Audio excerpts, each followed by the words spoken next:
Continuamos en vivo con el licenciado Hugo Maldonado, presidente del CODE, un buen amigo de este medio de comunicación. Y yo lo he estimado mucho a él. Y en una ocasión me criticaron porque me dijeron, ¿cómo usted puede admirarlo si él tenía denuncias de violencia? Menciono este caso con el debido respeto porque sí ocurrió en una ocasión y le dije yo, bueno, lo que yo conozco de Hugo es su lucha por los derechos humanos de todo el pueblo hondureño. Y eso es lo que yo admiro. Aunque no estoy de acuerdo, obviamente él sabrá lo que ocurrió. Óigame, ¿qué opinión le merece el diálogo? Perdón, mencioné eso porque... No, tranquila, no se preocupe. No, le voy a leer esto porque mire lo que dice Valdía ahorita. Se sabe que a Manuel Zelaya le resultó muy frustrante trabajar con Narrala. Le cuesta cumplir los compromisos, pero tal vez podamos ser más pacientes que Mel. Seguiremos invitando a Salvador a comenzar a trabajar en el diálogo. El diálogo es para usted. Lo que pasa que, mire, el prediálogo es una faceta muy importante para el país. Nosotros siempre hemos manifestado que como organismo de derechos humanos, el CODE siempre está de acuerdo en que los sectores sociales y políticos del país deberían de estar sentados para ir buscando la solución a los grandes problemas, no tal vez a los grandes problemas nacionales, pero a los problemas nacionales. Sí. Porque aquí no hay uno más grande que otro, sino que aquí los problemas nacionales todos son iguales, a todos. Todo por igual. Y buscarles de alternativa. Buscarle solución y buscar aquel consenso. Esa es una responsabilidad de nuestra clase política, de nuestra clase social, de nosotros, de las diferentes organizaciones de sociedad civil. Y estamos apoyando el prediálogo. El problema es que aquí cuando uno repica, el otro suena y... correcto. Entonces, hoy dicen una cosa, mañana dicen otra cosa. Creo que a nuestra clase política lo que más le hace falta es seriedad. Escuché ayer, por ejemplo, a su correligionario, don Saavedra, muy ponderado, sí, un hombre que lo vi muy ponderado, inclusive... Vi también a don Luis Zelaya hablar sobre la situación, por qué votaron en favor del fiscal Chinchilla y qué es lo que anda buscando el Partido Liberal. Nos guste o no nos guste a los hondureños y hondureñas o a otra clase política en el país. Y voy a decirlo así, tajante. El Partido Liberal y el Partido Nacional son los que han sostenido esta democracia hondureña por todo el tiempo, que han habido desmanes en sus gobiernos y todas esas cosas.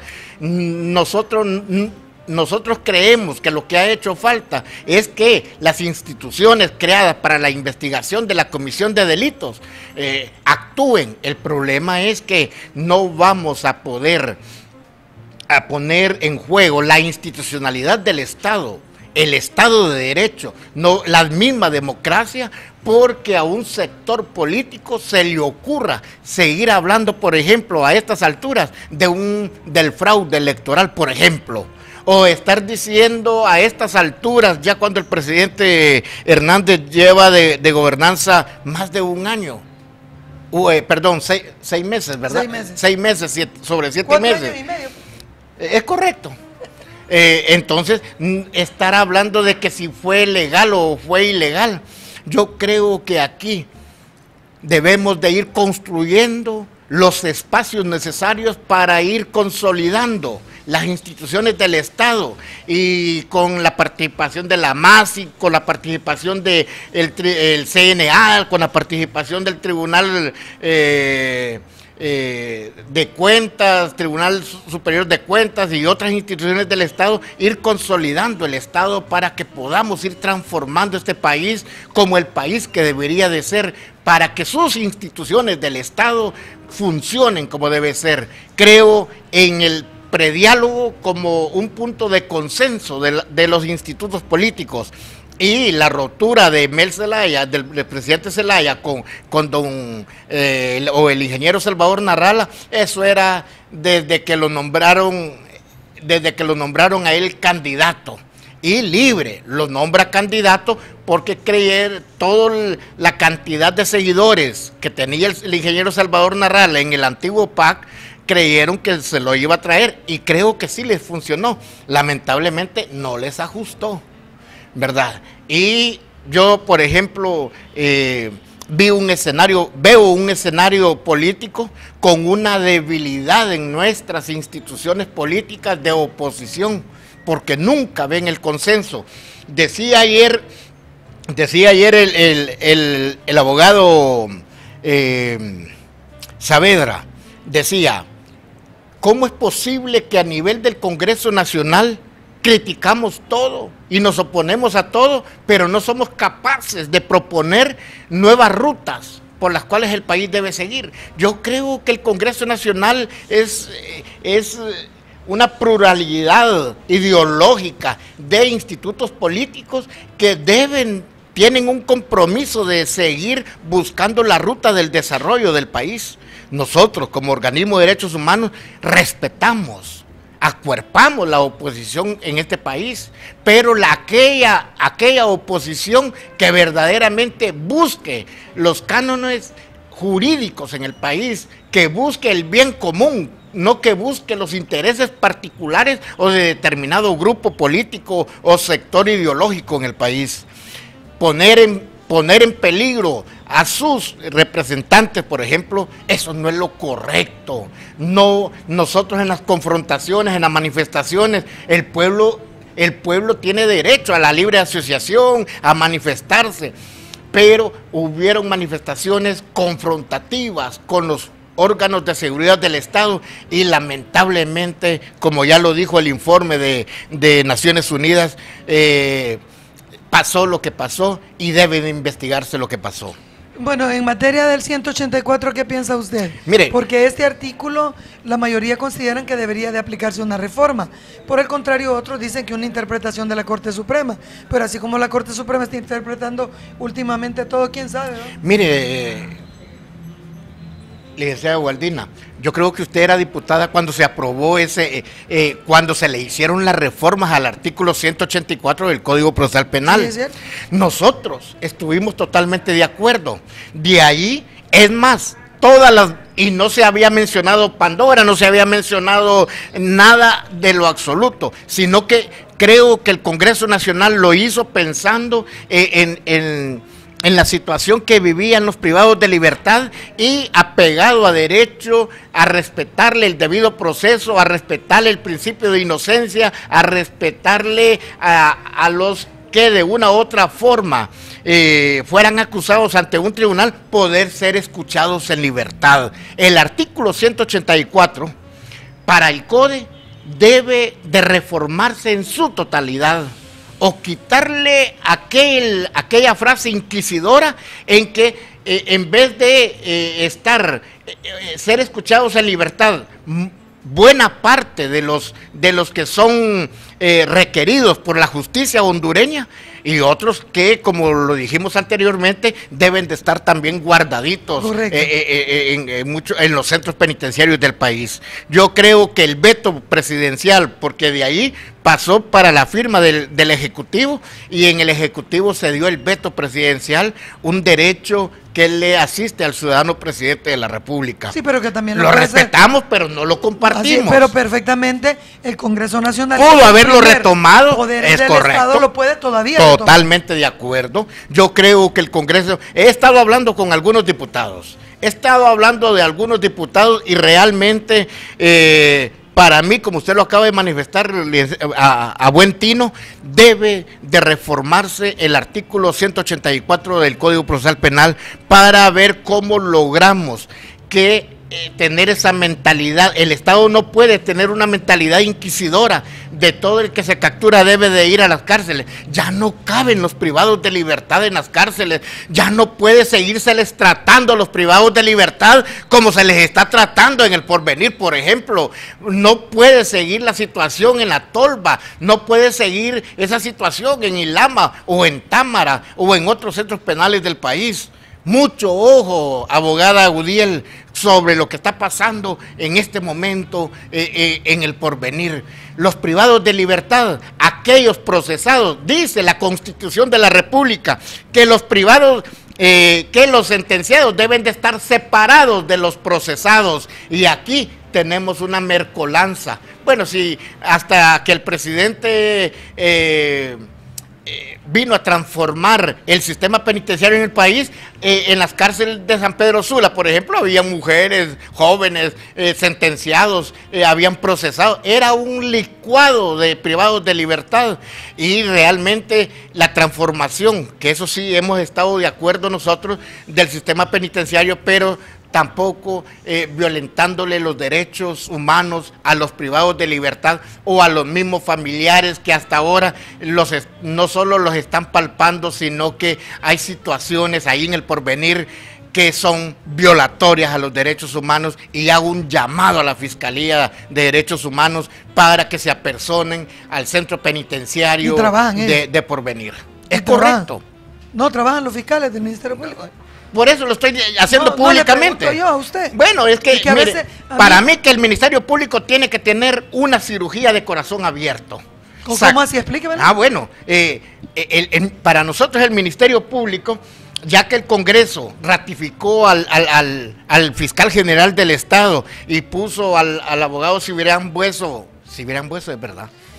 Cibrián... Sí, como fiscal adjunto creo que deben de sentarse en una nueva etapa del Ministerio Público, hacer una cirugía de corazón abierto al Ministerio Público, ver que esa problemática en medicina forense no continúe, por ejemplo, ver que las prácticas de algunos fiscales durmiendo casos al interior del Ministerio Público, eso no es justo, y que la Fiscalía de Derechos Humanos tome cartas en el asunto para que pueda tener un aspecto general sobre las violaciones de los derechos humanos que están pasando, no solo en el sistema penitenciario del país, sino que también en otras instancias, porque es necesario que cada uno de los funcionarios del Estado se impriman de su responsabilidad. Mire que es muy importante lo que usted acaba de expresar, porque dice, debe de hacérsele una cirugía de corazón abierto. ¿Es que acaso ellos no saben que violan los derechos humanos de la población? Ay, mire, licenciado Waldín, hacer caminar a la Fiscalía de Derechos Humanos, eso nos cuesta a nosotros, a los organismos, no digamos a la pobre sociedad que va a interponer una denuncia, que se le engaveta, que no le paran bola, que lo sacan con los guardias de seguridad del Ministerio Público. Da pena lo que está pasando en muchas ciudades con respecto al papel que desempeña el Ministerio Público. Bueno, retomando el caso del 184, ¿cree usted que el Congreso Nacional puede retomar esta situación y decir, bueno, nosotros somos el primer poder del Estado, ok, el presidente lo vetó o lo sancionó? No fue este caso, nunca fue lo contrario, pero cualquier decreto que venga del Ejecutivo, ellos tienen la potestad. Sí. ¿Y por qué no lo hacen? Bueno, yo creo ¿Le tienen miedo a Juan? Yo no creo que hay que tenerle miedo al presidente. Yo creo que... No, le pregunto que cree usted que bueno, yo no soy diputado en este momento. No, pero en este momento. O sea, no que algún día puede hacer. No sé lo que pueda pasar mañana. En la vida del ser humano las cosas son cambiantes, licenciado. ¿A usted le gusta la canción esa Yo no sé mañana? ¿Qué es lo que pasará? No, es que esa canción es linda porque dice yo no sé mañana, porque la señora le pregunta, prácticamente le da a entender a él que le tiene que decir que si va a seguir con ella, que si la va a seguir queriendo, y le dice yo no sé mañana. Bueno, porque uno no sabe mañana. Es que el mañana no existe, pero hoy es el mañana del ayer, como se dice filosóficamente. Entonces, esperemos a ver qué se da el día de mañana, que no lo sabemos. Los proyectos y las metas y todas las cosas Dios las trae por añadidura. Es más, debo decirle, y se lo voy a decir ahorita, jamás en mi vida, como joven, nunca creí estar en un espacio como este suyo. ¿Por qué? Porque yo soy nacido orgullosamente en Ocotepeque. Cuando era niño, yo estaba la guerra, la guerra intestina en El Salvador.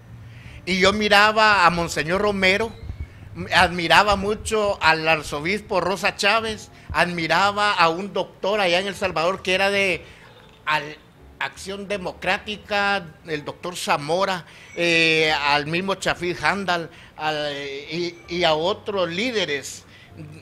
Por ejemplo, había un señor que se llamaba Rey Prendes de la Democracia Cristiana, que en ese entonces estaba gobernando El Salvador juntamente con don José Napoleón Duarte. Estaba el señor Roberto Dabuizón de Alianza Republicana Nacionalista Arena. que posteriormente gobernó, era el crítico más acérrimo que tenía el expresidente Duarte. ¿Y saben de qué murió ese acérrimo enemigo que gritaba hasta en los medios de comunicación? Murió con un cáncer en su garganta. Don Roberto Dabuizón, que fue presidente de El Salvador. Entonces, debo decirles que yo admiraba, pero nunca creía que Dios me iba a permitir estar en los medios. Tener el privilegio que algunos medios de comunicación nos den la participación, ni mucho menos. Nunca pensé ser presidente del Comité de Derechos Humanos, la primera organización pionera de los derechos humanos en este país. Y si el doctor Custodio nos está viendo esta mañana, mi abrazo sincero y espero que acepte mis disculpas por todo los malos entendidos que se dieron en el pasado, doctor, pero le seguimos admirando mucho en este país y gracias por haber constituido este organismo de derechos humanos. Y déjeme decirle la otra cosa, igual que se lo he dicho personalmente al abogado Mauricio Villeda Bermúdez, por ejemplo, que el otro día nos encontramos ahí por el Registro Nacional de las Personas. Es bonito encontrar este tipo de personas con una mentalidad diferente. Y yo creo que Honduras se merece eso. Creo que el país nos ha permitido desarrollarnos en este campo, aprender cosas fuera del país y nos hemos preparado para esto. Muchas gracias a todos los medios que nos han permitido acompañar al CODE en muchas luchas. Creo que aquí hay medios tanto radiales, escritos, como prensa televisada. Muchas gracias a todos ustedes. Creo que esta faceta del CODE en este momento es una faceta muy importante también para la vida nacional de los hondureños y las hondureñas. Bueno, claro que sí, qué bonito lo que ha expresado, me encanta, y particularmente que para mí la persona que tiene la capacidad de pedir disculpas es un extraordinario ser humano. Hay personas que mueren, ustedes no piden disculpas, ni perdón, nunca. ¿De qué muere? Son tan orgullosos que prefieren morirse antes de pedir una disculpa. Yo creo que dentro de los seres humanos sensatos, creo que el pedir disculpas en cualquier situación o en cualquier circunstancia es más que necesario, porque sanear el alma es sumamente importante para cada uno de nosotros. Así es. Retomando el caso del Porvenir, de la Tolva, tenemos fuertes denuncias. Dice que le dan comida casi de perro. Mire, que los están tratando mal, que los dejan que mueran de hambre, que ya no aguantan, ya no soportan comer lo mismo. Yo entiendo que cuando alguien ha cometido un delito, pues obviamente pierde sus derechos, pero no los derechos a la vida. O sea, tienen que entender que son seres humanos, no son animales, ni los animales. Bueno, es que yo quiero mucho a mis perritos. Sí, yo también quiero a mi Odis y a mi Pirulina, ¿verdad? ¿Quién es Pirulina? Pirulina es mi perrita y Odis es el tío de Pirulina. ¿Qué le puso Pirulina? Bueno, no sé. Yo creo que es cosa... Ese nombre vino de parte de los gemelos, que le pusieron Pirulina porque es muy... Como dicen allá en el albor popular, es muy revoltosa, es muy coqueta, ¿verdad?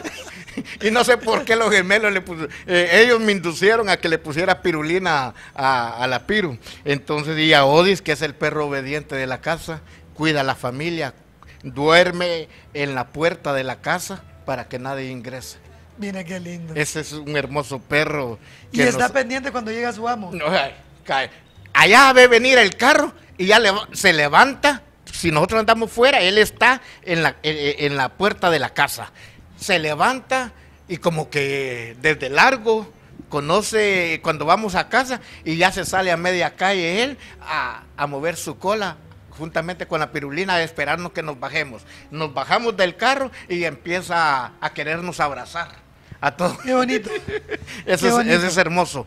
Bueno, el que conoce a su mascota, el que convive con su mascota, le da otro sabor a la vida, por ejemplo, y eso es importante para cada ser humano. El que no quiere un animalito, el que abusa de un animalito y el que mata a un animalito, no le tiene amor a la vida. Ni compasión a nadie. Ya, es correcto, así es correcto. Bueno, mire, retomando lo de los centros penitenciarios, sí a mí me preocupa muchísimo porque son múltiples las denuncias de abusos que hay ahí.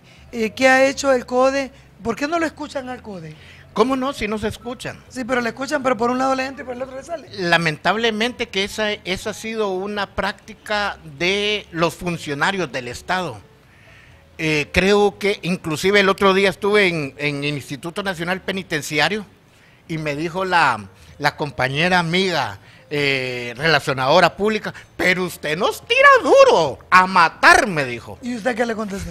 Solo me sonreí y le dije, no amiga, yo hago mi trabajo desde la perspectiva de los derechos humanos. Usted hace su trabajo desde la perspectiva del funcionario público, desde la perspectiva... Son cosas muy diferentes. Sí, entonces... Porque cuando le quieren llenar de paz el cerebro, le dicen que todo está divino. Y modestamente o sutilmente yo le quise decir, usted forma parte del sistema. Sí, y entonces no puede ser tan crítico. Así es, yo no formo parte del sistema, pero hemos llamado mucho la atención, hemos hablado con el doctor Magniel, por ejemplo, un hombre que se puede dialogar.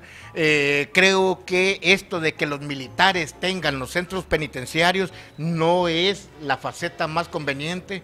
Creo que hay que quitarles esa papa caliente también a ellos y ver cómo logramos que el Instituto Nacional Penitenciario asuma su verdadero papel en cuanto a la situación. Así es. Le están quitando la potestad totalmente. Así es. No, pues muchas gracias. Mire que ayer se fugaron 2 privados de libertad de Támara. 2 muchachos, uno que estaba recluido por portación ilegal de armas y el otro estaba recluido por estafa. Y se fugaron y no saben ni cómo. De seguro salieron vestidos de mujer y no dieron cuenta. A lo mejor no sabemos. Entonces, situaciones que ponen entredicho la seguridad al interior. He ido a Támara muchas veces y creo que mañana voy a estar por ahí. He visto mucha seguridad, he visto mucha... el señor director, por ejemplo, muy disciplinado, pero que creo que a veces también se pasan los agentes cuando no está el director, ¿verdad? Entonces yo quiero llamar esa atención al señor director del Porvenir, por ejemplo, cuando usted no está, mire... Los ratones hacen fiesta. Ahí hacen fiesta. Bueno, óigame, ¿qué piensa de López Obrador? Nuevo presidente de México, ha renunciado a su seguridad, ha renunciado al carro blindado, ha renunciado a todo, dice que va a andar siempre en su carrito blanco. Mire, yo creo que eso es lo mínimo. Yo creo que eso, con mucho respeto, felicito al pueblo mexicano, como ahora debemos de felicitar a todos los estadounidenses por estar celebrando este 4 de julio su independencia, ¿verdad? Felicidades a todos ellos. Y máxime aquellos Vamos a ver quiénes son los invitados, ¿verdad? ¿Ah, sí? A la embajada, porque como dicen que hay una lista ya de que aquí, ve que la embajada americana, ya hay 2. Con solo que alguien diga, está presumiblemente acusado de corrupto, le quitan la visa. Bueno, pero eso de quitarle la visa no es suficiente. Yo creo que si es corrupto hay que llevarlo a los tribunales. Es correcto. Discúlpeme, ellos voy. Dicen que son respetuosos de los derechos humanos a nivel mundial, que es el país que respeta las libertades. Entonces, ¿cómo es posible de que venga y acuse directamente? Bueno, disculpen. Que les cancelen su vida. Bueno, debo decirles que van a haber 2 eventos, creo, uno aquí en Tegucigalpa y el otro en San Pedro Sula. Debo de agradecer la fineza que tienen con el comité, ¿verdad? ¿Eventos de qué tipo? De la celebración. Ah, sí. Sí. Sí, pero aquí todo el mundo está esperando la foto para ver quiénes van a la ¿Quiénes están y quiénes están en los reconocidos? Dicen, y los si fueron el escondidos. año pasado y no les invitaron que ya están Julio. Ya.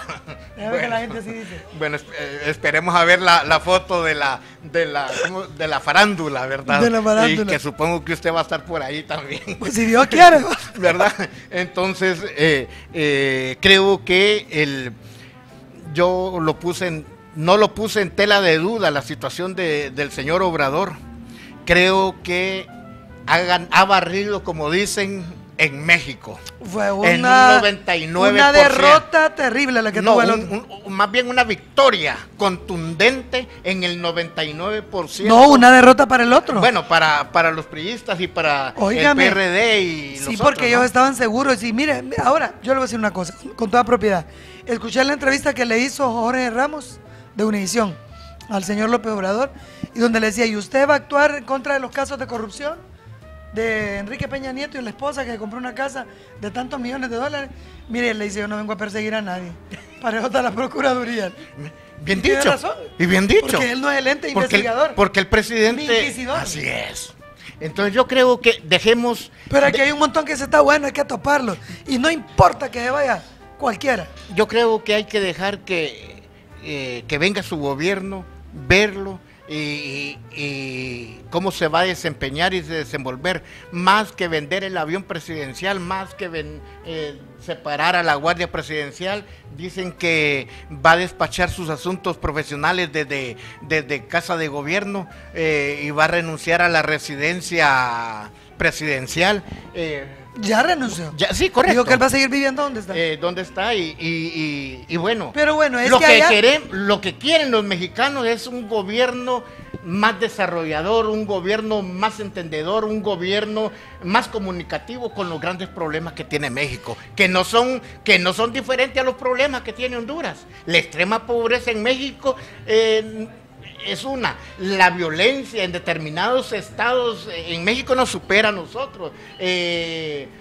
La situación de las migraciones, por ejemplo, la situación de los Vamos a ver Zetas, cómo la le va a situación de Donald los Trump con grupos él, ¿no? sociales, es correcto. ¿Qué reacción Vamos irá a ver, tener él con Donald vamos a Trump? ver. Vamos a ver si no va a ser ni chicha ni limonada, o simple y sencillamente le va a decir, basta ya.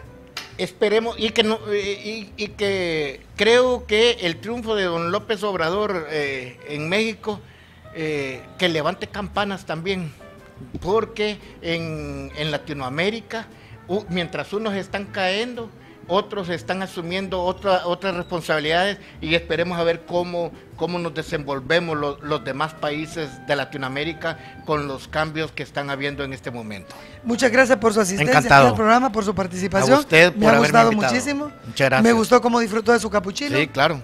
El pancito también. ¿Aplazado Honduras en respeto a los derechos humanos, sí o no? No quiero aplazarlo, porque yo creo que ¿Tenemos esperanza todavía? mientras mantengamos un diálogo de respeto por los derechos humanos con los organismos y hacemos lo posible, y con solo mantener el diálogo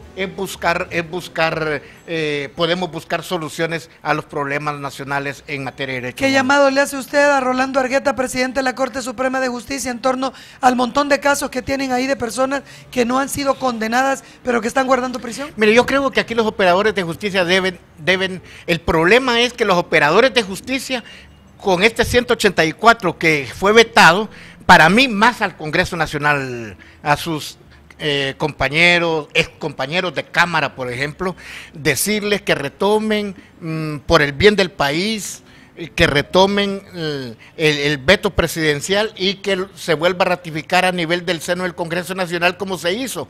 Yo creo que buscar los consensos nacionales, buscar